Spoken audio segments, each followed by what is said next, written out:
मी सुमन, वय 60 वर्ष. माझं आयुष्य एका साध्या मध्यमवर्गीय कुटुंबात गेलं. नवरा रमेश बँकेत क्लर्क होता. मुलगा अभय. त्याला जन्म देताना मला इतका त्रास झाला की डॉक्टरांनी सांगितलं पुन्हा आई होणं शक्य नाही. पण मला काही फरक पडला नाही. माझा अभय माझ्यासाठी पुरेसा होता. रमेशला कदाचित दुःख झालं असेल की मुलगी नाही झाली, पण त्याने कधी सांगितलं नाही. अभय लहानपणापासूनच हुशार होता. शाळेत नेहमी पहिल्या क्रमांकावर येणारा, सगळ्यांचा लाडका. मी त्याच्यावर माझं सगळं आयुष्य ओतून दिलं. रमेश नोकरीवरून येताना मला म्हणायचा, सुमन, तू त्याला जरा जास्तच लाड करतेस.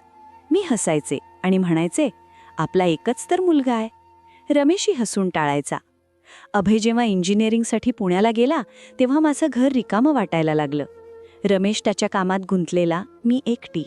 पण अभय आठवड्याला एकदा तरी फोन करायचा. आई, तू कशी आहेस? बाबा कसे आहेत?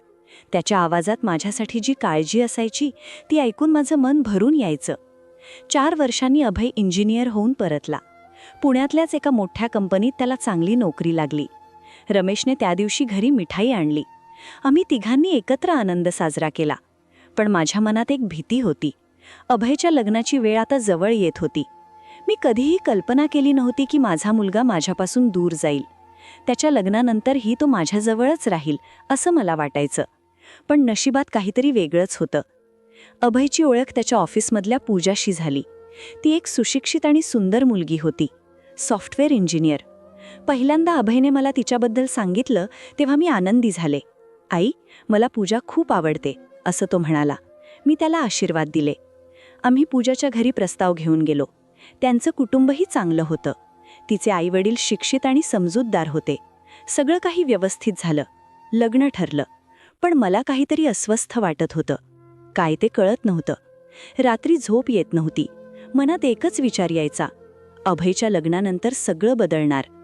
लग्नाची तयारी सुरू झाली. पूजा नेहमी घरी यायची. मी तिच्याशी बोलायचे, तिला घराची सगळी कामं शिकवायचे. ती चांगली होती, गोड बोलणारी, हसरी. पण मला एक गोष्ट जाणवली. जेव्हा मी तिला काही सांगायची तेव्हा ती ऐकायची, पण तिच्या डोळ्यात काहीतरी वेगळं असायचं. जणू ती माझा ऐकतीये पण मान्य करत नाहीये. एकदा मी तिला म्हणाले, पूजाबाई, आपल्या घरी सासू सुनेचं नातं फार जुनं आहे. तू इथे आल्यानंतर तुझी जबाबदारी वाढणार. ती हसली आणि म्हणाली, काकू, मी सगळं समजते. पण तिच्या हसण्यात जो खोटेपणा होता तो मला जाणवला. मी अभयला सांगितलं, अभय, पूजाशी एकदा बोल. तिला समजव की लग्नानंतर कुटुंबाच्या जबाबदाऱ्या कशा असतात. अभय मला म्हणाला, आई, तू जास्त विचार करतेस. पूजा खूप समजूतदार आहे. मला त्याच्या शब्दांवर विश्वास ठेवावा लागला. लग्नाचा दिवस आला. मोठ्या थाटामाटात लग्न झालं. पूजा लाल साडीत सुंदर दिसत होती. अभय आनंदी होता. मीही आनंदी होते. पण माझ्या मनातली अस्वस्थता संपत नव्हती. लग्नाच्या पहिल्या रात्री नवरा नवरी आपल्या खोलीत गेले. मी आणि रमेश आमच्या खोलीत. मी झोपू शकले नाही. मनात एकच विचार यायचा, आता माझा अभय माझा राहणार नाही. दुसऱ्या दिवशी सकाळी मी उठले. नेहमीप्रमाणे मी स्वयंपाक करायला गेले. पूजा अजून झोपली होती. मी सगळ्यांसाठी चहा केला. मी पूजासाठीही एक कप घेतला आणि तिच्या खोलीत गेले. दार उघडलं तेव्हा मला जे दिसलं ते मी विश्वास ठेवू शकले नाही. अभय आणि पूजा दोघंही उठले होते. पूजा तिच्या सामानाच्या बॅगेत काहीतरी शोधत होती. मी चहाचा कप ठेवला आणि म्हणाले, पूजा, काय शोधतीयस? पूजाने माझ्याकडे बघितलं. तिच्या चेहऱ्यावर एक विचित्र हास्य होतं. ती म्हणाली, काकू, काही नाही, मी माझा फोन शोधत होते. मी तिला म्हणाले, ठीक आहे, चहा घे, मी नाश्ता बनवायला जाते. मी किचनमध्ये गेले आणि नाश्ता बनवायला सुरुवात केली. पूजा नंतर किचनमध्ये आली. मी तिला म्हणाले, पूजा, तू बस, मी सगळं करते. ती म्हणाली, नाही काकू, मी मदत करते. आम्ही दोघीं मिळून नाश्ता बनवला. नाश्त्यानंतर आम्ही सगळेजण एकत्र बसलो. रमेश न्यूजपेपर वाचत होता. अभय त्याच्या फोनवर काहीतरी बघत होता. पूजा माझ्या शेजारी बसली होती. अचानक अभय उठला आणि म्हणाला, आई, मला तुझ्याशी काहीतरी बोलायचंय. मी म्हणाले, बोल ना बेटा. तो म्हणाला, आई, एकांतात. माझं मन धडधडायला लागलं. मी त्याच्या मागे त्याच्या खोलीत गेले. त्याने दार बंद केलं आणि मला बसायला सांगितलं. मी बसले. तो माझ्यासमोर उभा राहिला. आई, मला काहीतरी सांगायचंय जे तुला ऐकून वाईट वाटेल, पण मला सांगावं लागेल. माझं अंग थरथरायला लागलं. मी म्हणाले, काय झालंय अभय, सांग ना. तो शांतपणे म्हणाला, आई, तू आणि बाबा आता या घरात राहू शकणार नाहीत. मला काही समजलं नाही. मी म्हणाले, काय म्हणतोयस? आई, मी आणि पूजा आता या घरात राहणार आहोत. तुम्हाला दुसरीकडे जावं लागेल. मी विश्वास ठेवू शकले नाही. माझा मुलगा, ज्याला मी आयुष्यभर हाताच्या फोडाप्रमाणे जपलं, तोच मला घराबाहेर काढतोय. मी म्हणाले, अभय, काय म्हणतोस तू? हे माझं घर आहे, रमेशचं घर आहे. आम्ही कुठे जाणार? तो थंडपणे म्हणाला, आई, मी सगळा विचार केलाय. तुम्हाला राहायला एक छोटासा फ्लॅट भाड्याने घेतला आहे. तिथे तुम्ही राहू शकता. मला रडू आलं, पण रडण्यापेक्षा राग जास्त आला. मी उठले आणि जोरात म्हणाले, तू असं करू शकतोस माझ्याबरोबर? मी तुझी आई आहे. तो शांतच होता. त्याने काहीच उत्तर दिलं नाही. मी बाहेर आले. रमेशला सगळं सांगितलं. रमेश पहिल्यांदा मला इतका रागात दिसला. तो अभयकडे गेला आणि त्याला विचारलं, हे काय चाललंय? अभयने सगळं पुन्हा सांगितलं. रमेश म्हणाला, तू वेडा झालायस का? आम्ही तुझे आईवडील आहोत. आम्हाला घराबाहेर काढणं म्हणजे काय? अभय म्हणाला, बाबा, मला माफ करा, पण हाच निर्णय योग्य आहे. आम्हाला काहीच समजलं नाही. पूजाही शांतच होती. तिने काहीच बोलण्याचा प्रयत्न केला नाही. त्या दिवसाची घडी मी आजही विसरू शकत नाही. माझ्या स्वतःच्या मुलाने मला घराबाहेर काढलं. आमचं सामान घेऊन आम्ही त्या छोट्या फ्लॅटमध्ये गेलो. एक लहानसं 2 खोल्यांचं फ्लॅट. आमच्या मोठ्या घराच्या तुलनेत काहीच नव्हतं. मी रमेशला म्हणाले, हे काय झालं आपल्याबरोबर? रमेश शांत होता. त्याला काही समजत नव्हतं. मी अभयवर खूप नाराज होते. 3 महिने मी त्याच्याशी बोलले नाही. रमेश कधीकधी अभयला फोन करायचा, पण मी त्याला मनाई करायची. मला त्याच्याशी बोलायचंच नव्हतं. पण एके दिवशी मला एक मोठा धक्का बसला. एक असं सत्य समोर आलं की मला समजलं, माझा अभय खरोखरच योग्य होता. 3 महिन्यानंतर मला एक फोन आला, एका अनोळखी नंबरवरून. मी फोन उचलला. हॅलो, सुमन काकू? आवाज मला ओळखीचा वाटला, पण ठाऊक नव्हतं कोणाचा. हो, मी सुमन. तुम्ही कोण?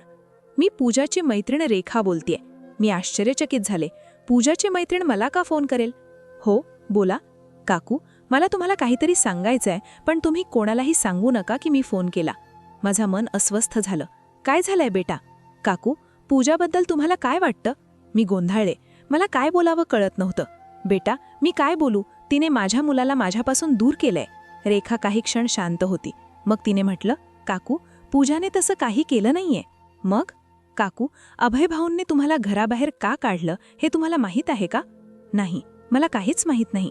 काकू, मी तुम्हाला सगळं सांगते, पण तुम्ही वचन द्या की तुम्ही शांतपणे ऐकाल. मी वचन दिलं. रेखाने जे सांगितलं ते ऐकून माझं अंग थंड पडलं.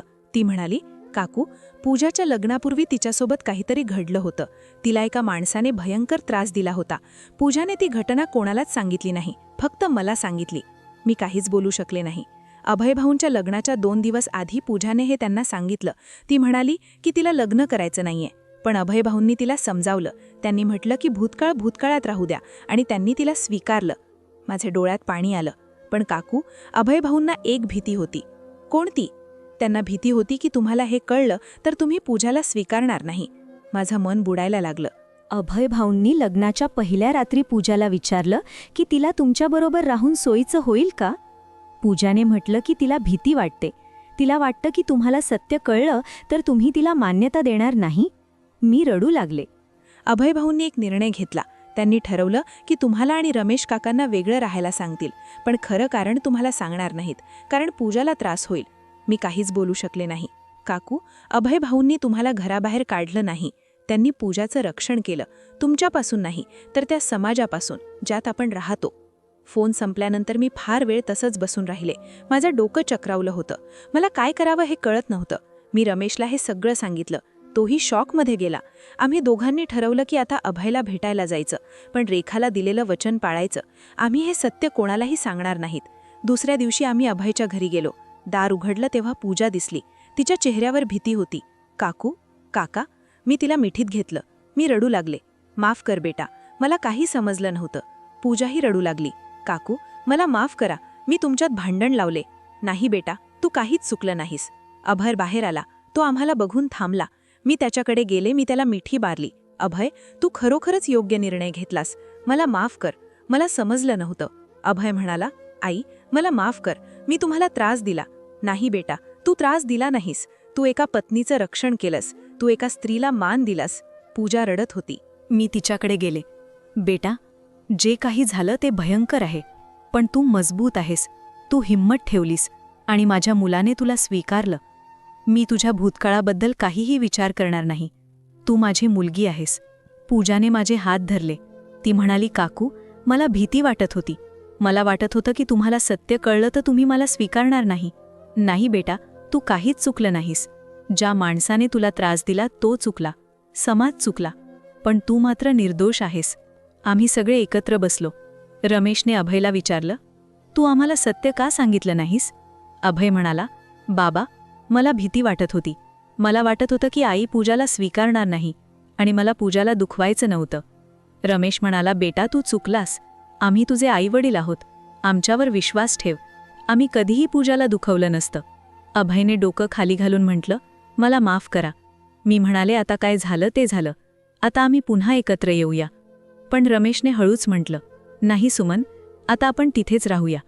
मी आश्चर्याने विचारलं, का? रमेश म्हणाला, कारण अभयने योग्य निर्णय घेतलाय. पूजाला वेळ हवाय. तिला आपली नवीन आयुष्याची सुरुवात करायची आहे. आपण तिथे असलो तर तिला सोयीचं होणार नाही. ती सतत विचार करेल की आम्हाला काय वाटतंय. मला समजलं, रमेश बरोबर बोलतोय. पण मी पूजाला म्हणाले, बेटा, तू आमच्याकडे रोज येऊ शकतेस. आम्ही तुझेच आहोत. पूजाने माझे हात धरले. धन्यवाद काकू. आम्ही तिथून निघालो. पण जाताना मी मागे वळून बघितलं. पूजा दारातच उभी होती. तिच्या चेहऱ्यावर एक हलकंसं स्मित होतं. घरी परतल्यावर मी रमेशला विचारलं, तुला काय वाटतं, आपण योग्य केलंय का? रमेश म्हणाला, सुमन, आपण आपल्या मुलाला चांगले संस्कार दिलेत. त्याने एका स्त्रीला मान दिलाय. आपण त्याचा अभिमान बाळगला पाहिजे. पण माझ्या मनात अजून एक प्रश्न होता. रेखाने मला हे सत्य का सांगितलं? दुसऱ्या दिवशी मी रेखाला फोन केला. मी तिला विचारलं, रेखा, तू मला सत्य का सांगितलंस?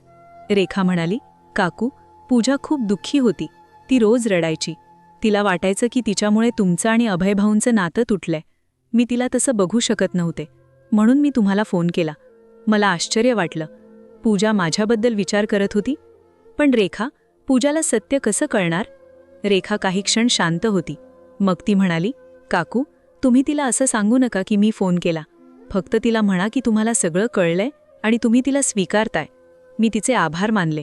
पण मला अजूनही काहीतरी चुकीचं वाटत होतं. हे सगळं इतकं सोपं नव्हतं. 1 आठवडा गेला. अभय आणि पूजा आमच्याकडे आले. पूजा आता खूप खुश दिसत होती. मी तिला विचारलं, कशी आहेस बेटा? चांगली आहे काकू. आम्ही एकत्र जेवलो, जुन्या दिवसांसारखं. पण काहीतरी बदललं होतं. जेवणानंतर अभयने मला एकांतात बोलवलं. आई, मला काहीतरी सांगायचंय. माझं मन पुन्हा अस्वस्थ झालं. काय झालंय बेटा? आई, पूजाच्या बाबतीत जे काही झालं ते खरं आहे. पण एक गोष्ट खोटी आहे. माझं मन बुडायला लागलं. काय खोटं आहे? अभय शांतपणे म्हणाला, आई, मी तुम्हाला घराबाहेर काढलं कारण पूजाला भीती वाटत होती. पण तेच कारण नाही. मी थरथरू लागले. मग काय कारण आहे? अभयने माझ्या डोळ्यात बघितलं. त्याच्या डोळ्यात पाणी होतं. आई, मला तुमच्याबद्दल काहीतरी सांगायचंय जे तुम्हाला माहीत नाही. माझा श्वास बंद पडायला आला. काय? अभय म्हणाला, आई, मी जेव्हा लहान होतो तेव्हा मी एका गोष्टीचा साक्षीदार होतो. मला काहीच समजत नव्हतं. मी 10 वर्षांचा होतो. तेव्हा मी एके रात्री उठलो. मला तहान लागली होती. मी पाणी प्यायला गेलो. तेव्हा मी तुला आणि बाबांना भांडताना ऐकलं. माझं हृदय धडधडू लागलं. तू बाबांना म्हणत होतीस की तुला लग्न करायचं नव्हतं. तुझं जबरदस्तीने लग्न लावलं गेलं. मी शांत बसले. मला काहीच बोलता येत नव्हतं. मी हे ऐकलं आणि मी खूप घाबरलो. पण नंतर मी विसरलो किंवा विसरण्याचा प्रयत्न केला. अभय शांत झाला. मग तो पुन्हा बोलला, पण आई, जेव्हा मी मोठा झालो आणि मला पूजा भेटली तेव्हा मला ती गोष्ट आठवली. मला समजलं की तुम्ही एका अशा काळात जगलात जिथे स्त्रियांना निवड नव्हती. माझे डोळे भरून आले. आणि आई, मी ठरवलं की मी पूजाला ती निवड देणार आहे जी तुम्हाला कधी मिळाली नाही. मला रडू आलं. पण यासाठी मला एक कठोर निर्णय घ्यावा लागला. मला वाटलं की तुम्ही पूजाला समजणार नाही कारण तू स्वतःला कधी समजलं नाही. माझं अंग सुन्न झालं. आई, मी तुम्हाला घराबाहेर काढलं नाही. मी फक्त पूजाला संधी दिली की ती तिच्या नव्या आयुष्याची सुरुवात करू शकेल. तुमच्यासारख्या भूतकाळाच्या ओझ्याशिवाय. मला काहीच बोलता येत नव्हतं. अभयने माझा हात धरला. आई, मला माफ करा, पण मला हे करावं लागलं. मी अभयकडे बघितलं. माझ्या मुलाने मला खरं ओळखलं होतं. त्याला समजलं होतं की मी कोण होते. मी हळूच म्हणाले, अभय, तू योग्य केलंस. त्याने आश्चर्याने विचारलं, खरंच? हो बेटा. तू योग्य केलंस. मी माझ्या आयुष्यात अनेक गोष्टींत तडजोड केली, पण तू पूजाच्या बाबतीत तडजोड केली नाहीस. तू तिला तो सन्मान दिलास जी मला कधी मिळाली नाही. अभय रडू लागला. मी त्याला मिठीत घेतलं. पण माझ्या मनात अजूनही एक प्रश्न होता. खरं अजून किती सत्य लपलं होतं? मी रमेशला हे सगळं सांगितलं. तो शांत बसला. मग तो म्हणाला, सुमन, मला माफ कर. मी विचारलं, कशासाठी? मला तुझ्या भावना समजल्या नाहीत. मला वाटायचं की आपण आनंदी आहोत.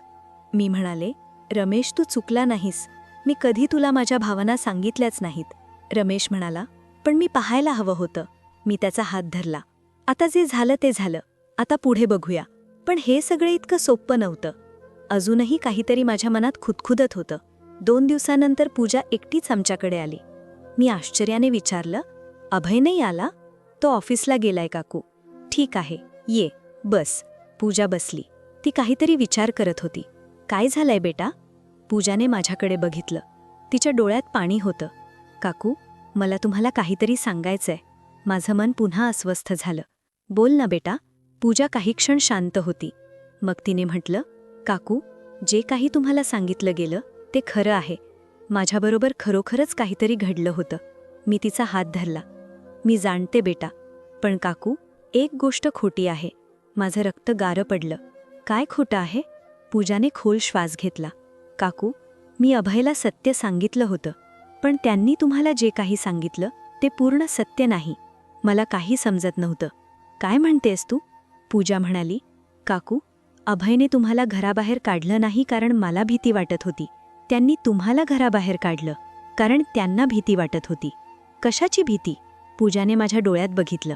त्यांना भीती वाटत होती की तुम्ही मला तसंच त्रास द्याल जसं तुमच्या सासूने तुम्हाला दिलं होतं. माझं मन बुडायला लागलं. माझा गळा दाटून आला. अभयने मला सांगितलं की तुम्ही तुमच्या सासूंच्या त्रासाने खूप दुःखी होतात, पण तुम्ही कधी कोणाला सांगितलं नाही. त्यांना भीती वाटत होती की तुम्ही ती सगळी वेदना माझ्यावर काढाल. मी काहीच बोलू शकले नाही. माझे डोळे भरून आले.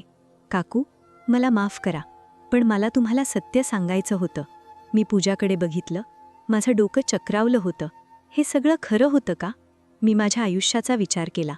माझ्या सासूच्या त्रासाचा, त्या सगळ्या वेदनांचा, ज्या मी दाबून ठेवल्या होत्या. अभयला हे सगळं कळलं होतं? मी हळूच विचारलं, अभयला हे सगळं कसं कळलं? पूजा म्हणाली, त्यांनी तुम्हाला पाहिलंय काकू. त्यांनी तुमचं दुःख पाहिलंय. जरी तुम्ही कधी सांगितलं नाही तरीही त्यांना समजलं. मला आश्चर्य वाटलं. माझा मुलगा मला इतकं समजत होता. आणि काकू, त्यांना नको होतं की तुम्ही माझ्यावर तीच वेदना काढा, म्हणून त्यांनी हा निर्णय घेतला. मी रडू लागले. मी जोरजोरात रडले. पूजाने मला मिठीत घेतलं. काकू, रडू नका. हे सगळं आता संपलंय. पण मला समजत नव्हतं, हे सगळं इतकं गुंतागुंतीचं कसं होऊ शकतं. रमेश बाहेर आला. त्याने मला रडताना पाहिलं. काय झालंय सुमन? मी त्याला सगळं सांगितलं. रमेशही शॉकमध्ये गेला. अभयला हे सगळं कसं माहीत होतं? पूजा म्हणाली, काका, अभय खूप संवेदनशील आहेत. त्यांनी तुमच्या दोघांच्या वेदना पाहिल्या आहेत आणि त्यांना नको होतं की ते पुढे चालू राहावं. रमेश म्हणाला, पण त्याने आम्हाला सत्य का सांगितलं नाही? पूजा शांत होती. मग तिने म्हटलं, कारण तुम्ही ऐकलं नसतं. हे ऐकून आम्हा दोघांना धक्का बसला. पूजा म्हणाली, काकू, काका, तुम्ही दोघंही तुमच्या भूतकाळात अडकलेले आहात. तुम्हाला सत्य सांगितलं असतं तर तुम्ही ते स्वीकारलं नसतं. तुम्ही स्वतःलाच दोष दिलं असतं. मी समजले. पूजा योग्य बोलत होती. पण अजूनही एक प्रश्न माझ्या मनात होता. पूजा, तू मला हे सगळं का सांगतेस? पूजाने माझ्या डोळ्यात बघितलं. कारण काकू, मला नकोय की तुम्ही अभयवर नाराज राहा. त्यांनी जे केलं ते तुमच्यासाठीच केलं. त्यांना तुमचं दुःख संपवायचं होतं. मी पूजाला मिठीत घेतलं. धन्यवाद बेटा, तू मला सत्य सांगितलंस. पूजा गेल्यानंतर मी आणि रमेश बराच वेळ शांत बसलो. दोघांनाही काही बोलता येत नव्हतं. शेवटी रमेशने विचारलं, सुमन, आता आपण काय करायचं? मी म्हणाले, मला माहीत नाही रमेश, पण एक गोष्ट मला कळलीये. आपला मुलगा आपल्यापेक्षा श्रेष्ठ आहे. त्याने आपल्या पत्नीला मान दिलाय आणि त्याने आपल्याला आपल्या वेदनांपासून मुक्त करण्याचा प्रयत्न केलाय. रमेश म्हणाला, पण त्याने आपल्याला घराबाहेर काढलं. मी त्याला थांबवलं. नाही रमेश, त्याने आपल्याला स्वातंत्र्य दिलं. त्याने आपल्याला संधी दिली की आपण आपल्या भूतकाळापासून दूर जाऊन नवीन आयुष्य जगू. रमेश काही क्षण शांत होता. मग तो म्हणाला, कदाचित तू बरोबर आहेस, पण माझ्या मनात अजूनही एक शंका होती. खरं तर सगळं सत्य काय होतं? दुसऱ्या दिवशी मी अभयला भेटायला गेले. तो एकटाच घरी होता. अभय, मला तुझ्याशी बोलायचंय. हो आई, बोल. अभय, सत्य काय आहे? अभय माझ्याकडे बघत होता. मला सगळं सत्य जाणून घ्यायचंय. पूजाने तुला काय सांगितलं? रेखाने मला का फोन केला? आणि तू खरोखरच मला का घराबाहेर काढलंस? अभयने खोल श्वास घेतला. आई, मी तुला खरं सांगतो, पण तू शांतपणे ऐकशील याचं वचन दे. मी वचन दिलं. अभय म्हणाला, आई, जेव्हा पूजाने मला तिच्या भूतकाळाबद्दल सांगितलं तेव्हा मी तिला पूर्णपणे स्वीकारलं. पण मला एक भीती होती. कोणती?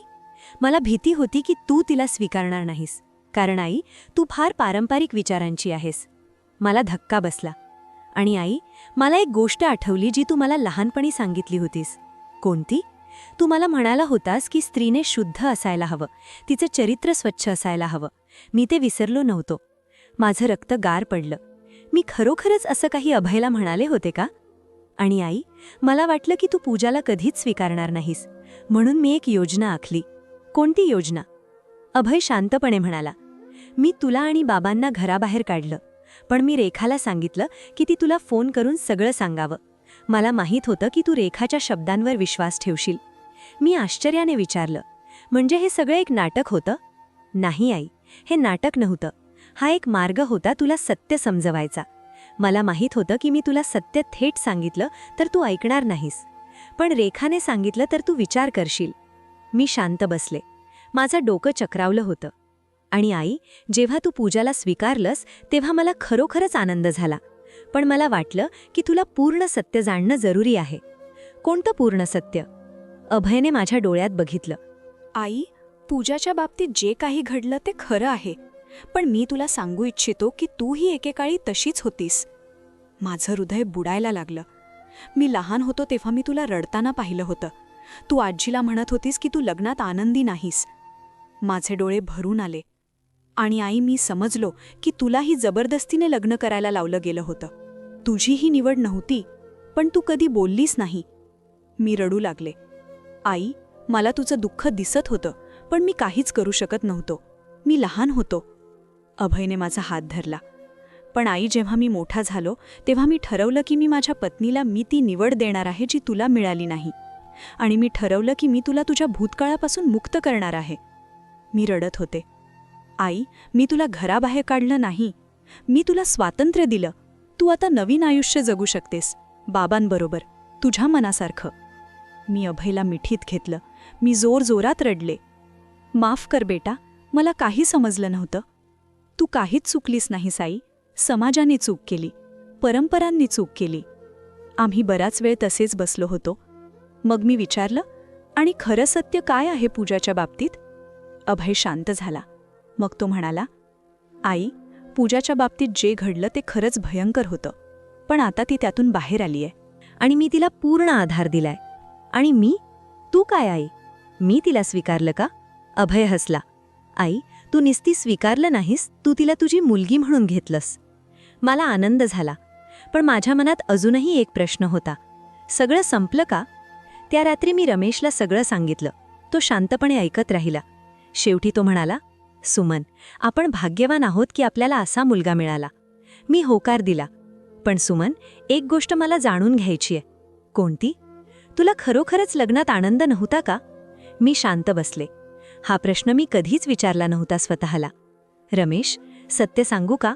हो, मला सुरुवातीला नव्हता, कारण मला निवड नव्हती. पण नंतर तू मला आनंदी ठेवलंस. तू चांगला नवरा होतास. रमेश म्हणाला, पण मी तुला तुझं दुःख पाहायला हवं होतं. तू पाहिलंस रमेश, पण तू काहीच करू शकत नव्हतास, कारण समाज तसा होता. रमेशने माझा हात धरला. सुमन, आता सगळं बदलणार. आपला मुलगा नवीन पिढीचा आहे. मी हसले. होय रमेश, तो बदलणार. पण माझ्या मनात अजूनही एक भीती होती. सगळं खरोखरच बदलेल का? 1 महिना गेला. आम्ही सगळे आता नवीन जीवनात रमलो होतो. अभय आणि पूजा त्यांच्या घरात आनंदाने राहत होते. आम्ही आमच्या छोट्या फ्लॅटमध्ये. पण आता हे वेगळं राहणं वेगळं वाटत नव्हतं. हे आनंददायी वाटत होतं. एके दिवशी पूजाने मला फोन केला. काकू, तुम्ही येऊ शकता का? हो बेटा. काय चाललंय? काही नाही काकू, फक्त तुम्हाला भेटायचं होतं. मी गेले. पूजा दारात उभी होती. तिच्या चेहऱ्यावर एक विशेष आनंद होता. काय झालंय बेटा? पूजा मला आत घेऊन गेली. मग तिने माझा हात धरला. काकू, मला तुम्हाला काहीतरी सांगायचंय. माझं मन धडधडायला लागलं. काय? पूजा हसली. काकू, मी आई होणार आहे. मला विश्वास बसला नाही. मी पूजाला मिठीत घेतलं. खरंच? हो काकू. मी आनंदाने रडू लागले. माझा नातू किंवा नात येणार होती. अभय कुठे? तो ऑफिसमध्ये आहे. त्याला माहीत नाही. काय? त्याला सांगितलं नाहीस? नाही काकू, मी तुम्हाला पहिले सांगायचं होतं. मला आश्चर्य वाटलं. का बेटा? पूजा माझ्याकडे बघत म्हणाली. कारण काकू, तुम्ही माझी आई आहात. अभय माझा नवरा आहे, पण तुम्ही माझी आई आहात. मी पूजाला पुन्हा मिठीत घेतलं. मी जोरात रडले. त्या दिवशी मला समजलं, सगळं खरोखरच बदललं होतं. माझा मुलगा खरोखरच वेगळा होता आणि माझी सून, ती फक्त सून नव्हती, ती माझी मुलगी होती. आणि सगळ्यात महत्त्वाचं, मी आता मुक्त होते. माझ्या भूतकाळापासून, माझ्या वेदनांपासून. अभयने मला घराबाहेर काढलं नव्हतं, त्याने मला मुक्त केलं होतं. आणि आता मी समजले की हेच खरं प्रेम आहे, जे बांधून ठेवत नाही तर मुक्त करतं. मी घरी परतले आणि रमेशला सगळं सांगितलं. तो पण खूप आनंदी झाला. त्या रात्री आम्ही दोघे खिडकीतून बाहेर बघत होतो. आकाश स्वच्छ होतं, तारे चमकत होते. रमेशने विचारलं, सुमन, तू आनंदी आहेस का? मी हसले. हो रमेश, मी खूप आनंदी आहे. खरंच? हो, कारण मला आता समजलंय की माझा मुलगा माझ्यापेक्षा चांगला आहे. त्याने स्त्रीला मान दिलाय आणि त्याने मला मुक्त केलंय. रमेश म्हणाला, पण आपण वेगळे राहतो आहोत. हो रमेश, पण आपण मुक्त आहोत. आपण आता आपल्या मनासारखं जगू शकतो. रमेशने माझा हात धरला. आम्ही शांतपणे तारे बघत राहिलो आणि त्या क्षणी मला समजलं, जीवन म्हणजे फक्त एकत्र राहणं नाही. जीवन म्हणजे एकमेकांना समजणं, एकमेकांना मुक्त करणं, एकमेकांना वाढू देणं. माझ्या मुलाने मला घराबाहेर काढलं, पण त्याने मला सगळ्यात मोठी भेट दिली, स्वातंत्र्याची भेट. आणि आता मी जाणते की हा निर्णय खरोखरच योग्य होता. कारण खऱ्या प्रेमाला घराची गरज नसते. खऱ्या प्रेमाला फक्त समजूतदारीची गरज असते. आणि माझा मुलगा हे समजला होता. मी आता आजी होणार होते आणि मला वचन दिलं स्वतःला, मी माझ्या नातवाला किंवा नातीला नवीन मूल्य शिकवणार होते. समानतेची, सन्मानाची, स्वातंत्र्याची. कारण फक्त तेव्हाच बदल येईल जेव्हा आपण जुन्या विचारांना सोडून देऊ आणि नव्या विचारांना स्वीकारू. माझ्या मुलाने मला हा धडा शिकवला आणि मी त्याच्यासाठी कृतज्ञ आहे. आज मी 60 वर्षांची आहे, पण मला वाटतं माझं खरं आयुष्य आताच सुरू झालंय. मुक्त आयुष्य, निवडीचं आयुष्य, आनंदाचं आयुष्य. आणि हे सगळं माझ्या मुलामुळे शक्य झालं. त्याने मला घराबाहेर काढलं, पण त्याने मला जगायला शिकवलं. धन्यवाद अभय, तू खरोखरच माझा अभिमान आहेस. मित्रांनो, तुम्हाला ही कथा कशी वाटली ते कमेंट करून नक्की कळवा. आणि तुम्ही ही कथा महाराष्ट्राच्या कोणत्या भागातून बघत आहात तेही सांगायला विसरू नका. पुन्हा भेटूयात अशाच एका कथेसह. तोपर्यंत धन्यवाद.